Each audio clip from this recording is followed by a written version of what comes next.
যেখানে গোটা মানুষটাকে দিয়ে দিলাম সেখানে রুমার এমন কি? সাব্বিরের বাবা বলল, বৌমা এভাবে বলো না, তুমি তো জানো সব। হ্যাঁ বৌমা, এভাবে বলে আমাদের কাঠগড়ায় দাঁড় করিও না, আমরা যে নিরুপায় একটা বাচ্চা। থাক মা, আর বারবার এটা বলে আমাকে লজ্জা দেবেন না। সাব্বির সিনথিয়ার কথা শুনে তার দিকে তাকালো। সিনথিয়া চোখ সরিয়ে দিল। মা, আমি মানুষটা রুম দুইটাই ওকে দিয়ে দিলাম, কিন্তু প্লিজ আমি নিজে ওদের বাসর ঘরে দিয়ে আসতে পারবো না। এটা অন্তত আমাকে করতে বলবেন না, আমিও মানুষ, আমি কোনো রোবট নই। সবাই তার দিকে অসহায় দৃষ্টিতে তাকালো। সিনথিয়ার এক মুহূর্ত দাঁড়ালো না, এক দৌড়ে চলে গেল। ঘড়িতে যখন রাত 12টা, নতুন বউকে বাসর ঘরে দিয়ে আসা হলো। নতুন বউয়ের নাম মাহিরা। গরিব বাবা মায়ের মেয়ে, তাই বিবাহিত পুরুষ হওয়া সত্ত্বেও তাকে বিয়ে দিচ্ছে তার পরিবার। ছেলে বড়লোক বলে। শাশুড়ি মা নতুন বউকে বললেন, অনেক আশা করে তোকে এই বাড়িতে নিয়ে আসলাম, আমাদের আশা তুই পূর্ণ করিস মা। সাব্বিরের বাবা আর আমার খুব ইচ্ছে নাতি নাতনির মুখ দেখবো, আমাদের একমাত্র আশা ভরসা শুধু তুই। নতুন বউ শাশুড়িকে সালাম করে বলল, আমার জন্য দোয়া করবেন, আমি যেন এই পরিবারের সবাইকে খুশি করতে পারি, সকলের সব আশা পূর্ণ করতে পারি। আমি জানি তুই পারবি, তুই এখানে বস মা, আমি দেখি সাব্বির কোথায়। শাশুড়ি মা চলে গেল। নতুন বউ বিছানায় বসে ভাবতে লাগলো, আচ্ছা নিজের দুঃখ দুর্দশা দূর করতে আমি কি অন্য একটা মেয়ের জীবন কালো অন্ধকারে ঢেকে দিলাম? আমার জন্য কি অন্য কারো সংসার ভেঙে যাচ্ছে? কিন্তু এটা তো আমার কিছু করার ছিল না। ভাবনা স্রেফ পড়লো যখন ঘরে কেউ প্রবেশ করলো। ভেবেছিল তার স্বামী সাব্বির, কিন্তু না,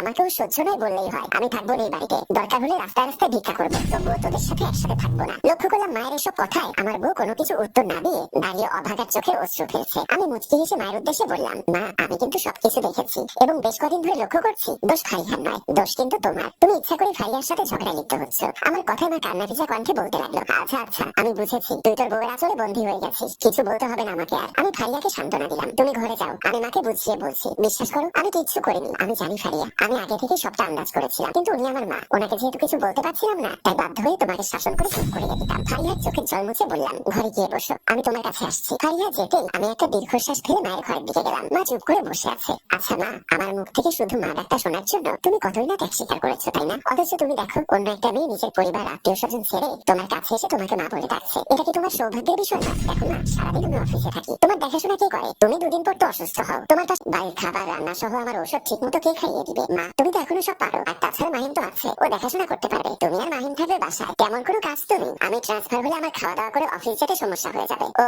এতদিন তো কোনো সমস্যা ছিল না, এখন বউ পেয়ে অনেক সমস্যা হচ্ছে, তাই না? আমি মা, আমার কথার তো কোনো মূল্য নেই, বউ যেটা বলবে সেটাই করতে হবে। আজ আমার একটা মেয়ে থাকলে এমনটা দেখতে হতো না। তুইও দুদিনের বউ পেয়ে মাকে ভুলে গেলি, কি আর করার? মা হায় ছেড়ে কথাটা বললেন। আমি মিলির দিকে তাকিয়ে আছি, ওর চোখে জল ছলছল করছে। আমি মিলিকে ইশারা করে খাওয়ায় মনোযোগ দিতে বললাম। মাকে আর কি বলবো বুঝতে পারছি না, চুপচাপ খেয়ে উঠে গেলাম। মিলি একটু পরে রুমের মধ্যে এসে বলল, আয়ান আমার যত কষ্টই হোক আমি এখানেই থাকবো, আমি গ্রামের মেয়ে, তুমি যে আমায় বিয়ে করেছো এটা আমার জন্য অনেক বড় কপাল। তুমি মাকে আর মাহিনকে আর কিছু বলো না, আমি নিজেকে সামলে নিতে পারবো। মিলি আমি বুঝি, তোমার কথার অর্থ আমি গভীরভাবে বুঝতে পারি। তুমি অনেক কষ্ট পেলেও খুব সহজে কিছু বলতে চাও না। তুমি আর কি বলবে? আমিও মাহিনের চালচলন বেশ কয়েকদিন ধরে লক্ষ্য করছি, তোমাকে বুঝতে দেয়নি। আর কি বা বলবো, মাহিন তো আমার ছোট ভাই, আমাদের হয়তো কোথাও ভুল ছিল বলে ও এমন হয়েছে। মিলি বিছানায় শুয়ে অন্যদিকে ফিরে নীরবে চোখের পানি ফেলছে। আমি অনুভব করছি মিলি কান্না করছে। পেছন থেকে মিলিকে জড়িয়ে ধরতে চাইলাম, কিন্তু হাত ফিরিয়ে দিলাম। আমি মিলিকে কিভাবে সান্ত্বনা দিব তার ভাষা খুঁজে পাচ্ছি না। এই তো মাত্র 1.5 মাস হলো আমরা বিয়ে করেছি, সম্পূর্ণ পারিবারিক ভাবে আমাদের বিয়েটা হয়েছে। মিলিকে আমার ছোট খালা পছন্দ করে আমার মাকে এবং আমাকে যেতে বলে। মিলিকে দেখে আমার মায়ের খুব পছন্দ হয়েছে। মিলি গ্রামের একটা মেয়ে এবং খুব সরল সোজা। আমার মা যেহেতু পছন্দ করেছে সেহেতু আমার দ্বিমতের কোনো কথাই আসে না। হুট করে গ্রামে যাওয়া